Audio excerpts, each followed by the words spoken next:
In this video, I'm going to show you how to properly film with your 360 camera to help you avoid stitching errors like this, and avoid blurry, low-resolution footage like this.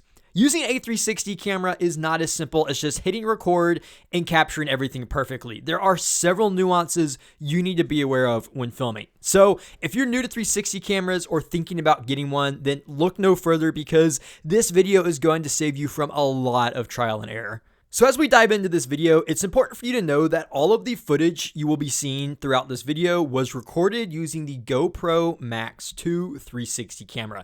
However, everything I'm going to talk about virtually applies to every consumer 360 camera, regardless of whether it's made by GoPro, Insta360, DJI, what have you. Okay, so the first topic to dive into is what are stitching errors and how can you avoid them? So to explain what a stitching error is, let me just show you some examples, and I've got some really good ones. So this first one right here is a fantastic example of a really bad stitching error. If you didn't happen to notice, my helmet, it's just cut off at the top and it's just totally missing. Now, another great example of a stitching error is the string for my sun hat right here, located on the left-hand side of the screen. As you can see, it's just cut in half, doesn't line up at all with the frames. Now, the reason these stitching errors are occurring is because the areas in question are in the camera's overlapping zones, otherwise known as the stitch zones. Each of the lenses on a 360 camera film in roughly a 180-degree field of view, if not slightly more.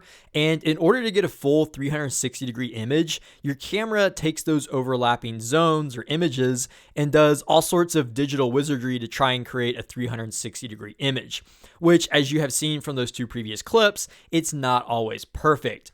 And something important to point out is that it's often made worse the closer an object is to the camera, which we can see a perfect example of right here in this clip. As you can see, my face is like cut in half, looks like I have a filter on it or something, right? But then the further I walk away from the camera, my face grows back together and that stitching error resolves itself and becomes a lot less noticeable. If you're filming with your 360 camera, don't hold it like this and point it at something like this that you're filming, like my face, for example. If you want to film someone's face close up, twist the camera like this and film them that way. That way you're not going to get any stitching errors or anything. But again, if you rotate it like this or even like this and try to film them, you're likely to get those errors. Now, this brings up an interesting point of discussion because, as we just saw, the stitch line in those clips was only noticeable when filming objects close up and within the stitch zone. Then the further away the objects got, the errors corrected themselves. But that's not always the case. You can still have stitching errors on faraway objects, which I'm going to show you in this clip. So if you happen to look at the building on the right-hand side of your screen, you will notice it kind of like morph together as I walk down the road. And in this particular clip, I had my lenses facing up and down the street. So that building we're looking at is right within the stitch zone on the side of my camera. And again, as you can see, even though I'm quite far away from that building, that little morphing glitch, stitching error, if you will, is still quite obvious and noticeable. Now, as I stated earlier, stitching errors usually only occur the closer you are to objects. That's when they're most prevalent a majority of the time. But this is just a great example to show that they can still happen even on further away objects. And the reason for this is because there are several elements at play here. Things such as lighting, camera movement, how much the foreground and background differ, etc. There are a ton of variables at play that can contribute to stitching errors. And there's another common stitching error that you're likely to run into, something that I like to call the invisible line or the ghost line. And this is a little bit of a different type of stitching error than the ones we've previously looked at, which you will notice move across the screen right about now. And in case you didn't see it, I'm going to play this clip several times over to ensure you don't miss it. But as you can see, there is this big invisible line that moves across the entire screen. Again, this is called the stitch line. And it almost looks like a ghost or something, just kind of like streaking across the screen. And the reason this is occurring is because as I was walking with my camera, I was rotating it like this, which moved the stitch zone across this exact field of view that I had selected during reframing. The stitch line is less noticeable and oftentimes not noticeable at all if you are not actively rotating your camera, which you can see in some of these clips. They're all perfectly normal. There's no ghosts or anything weird going on. But this clip in particular, however, is a great example of a common stitching error to be aware of when you're filming on the move, because you will almost certainly inadvertently end up rotating your camera across a field of view that you might have selected during reframing. So now that we understand what a stitching error is, why it occurs, and what it looks like, let's now discuss how to avoid them. And there's really only two main things you can do to avoid or alleviate them. The absolute best thing you can do to avoid stitching errors is to ensure your lenses, as previously discussed, are always directly facing whatever object it is you are filming. Keep your lenses facing the main point of interest at all times. Think of it in this way. Filming with your 360 camera should be no different than filming with any regular single lens camera. For example, in this fun little clip of me riding in a golf cart, I kept the lenses on my camera facing directly toward the wheels. That's because that is what I wanted to film.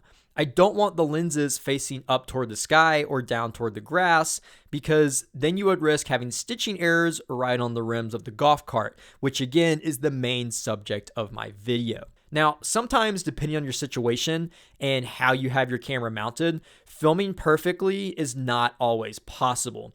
And these clips, for example, I had to put the main subject of my image right in that stitch line, and the lenses are not directly focusing at, what the main subject is. But as you can see, these videos still turned out perfectly fine, and you can't even see the stitch line at all.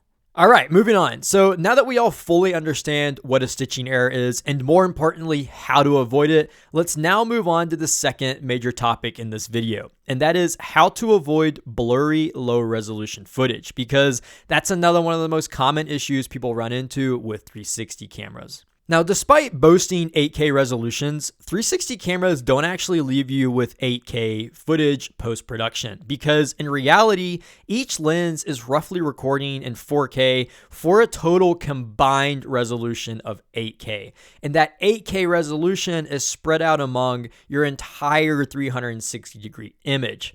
What this means is when you reframe a 360-degree image into a traditional video like what you're watching right now, you're only using and seeing a portion of the total captured pixels, which means the effective resolution drops significantly from 8K due to several variables at play. So to help you better understand what I just said, because that was probably super duper confusing, let's take a look at a very simple illustration, and then I'm also going to show you some real world examples of what that lost resolution actually looks like to just better help you understand this whole concept. This illustration right here shows how the resolution is spread across the 360-degree sphere that your camera is capturing. And anything that falls within that window directly in front of the camera lens is capturing the highest pixel density and therefore the best image quality. However, the further away from that window you get when you're reframing your video, the more the image becomes stretched, which means those pixels are spread over a larger area and the image loses detail. To show you a perfect example of this real world, let's take a look at this clip I captured from a car meet. The yellow and blue cars right here are crystal clear because they're sitting almost perfectly in the center of the lens, where the image quality is at its highest. But if we turn to look at this Corvette over here, everything around it, including itself, is super blurry and drops significantly in resolution.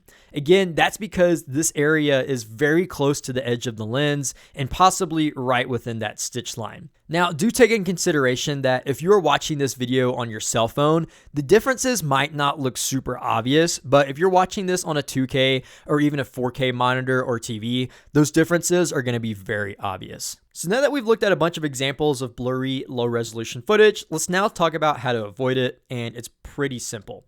Treat your 360 camera like a regular camera, as we already discussed regarding how to prevent stitching errors. As much as possible, you want to aim the lenses toward the subject you actually want people to focus on. That way, whatever you're filming stays in the highest resolution part of the image at all times. The reality is that a 360 camera does not capture a perfect 360-degree image equally in every direction. It does an incredibly good job 90% of the time, but again, it's not perfect by any means.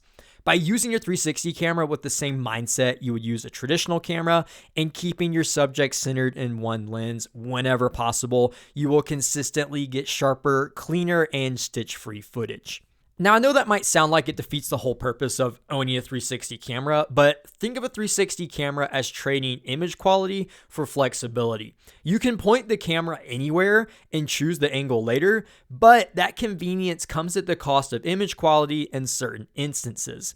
360 cameras excel when the subject is relatively close to the camera and when the flexibility of reframing is more valuable than absolute image quality, or if you're trying to get dynamic shots that would otherwise be impossible with a single lens camera, such as something like this where you would otherwise have a long pole in the middle of your shot. Knowing the limitations of your 360 camera and when a traditional camera will produce better image quality is key. Don't think that your 360 camera will be able to replace your single lens video camera in terms of overall quality and clarity, especially when it comes to filming vast distances or landscapes. And these clips, for example, you can see the image quality is pretty bad or blurry, grainy, whatever you want to call it, despite my lenses being pointed directly toward the mountain. Whereas my cell phone, which is filming in 8K, has significantly greater and clearer detail. Something really important for you to know about your 360 camera as well is that zooming out actually gives the illusion of much greater detail and image quality. But the second you zoom in, as you can see right here, it pretty much just goes to crap. So again, that's something to be aware of when you're using your 360 camera because it does have a wide fisheye lens and it's going to excel when you have your image zoomed further out versus further in. Now, the goal here isn't to scare you away from using a 360 camera. They really do produce fantastic looking footage and overall are amazing tools that allow you to capture some pretty unique shots that you otherwise couldn't do with the traditional camera. The whole point of this video is to simply help you understand how to get the absolute best quality out of your 360 camera while minimizing stitching errors or lost resolution as much as possible. Well, guys, that's going to conclude this video on how to properly film with your 360 camera. I truly do hope you found this video helpful, especially if you were new to 360 cameras or if you're looking to buy one. I personally ended up with so many ruined videos when I first got mine because I simply just didn't know the proper ways in which to film with a 360 camera, as well as the best use cases for it. So if you happen to find this video helpful, I would appreciate a like and comment as that really helps the algorithm and other people to see this video. A subscription would be nice too, but I know that's a big commitment. Honestly, I don't care. So with that, guys, thanks for watching and don't forget, stay glossy, my friends.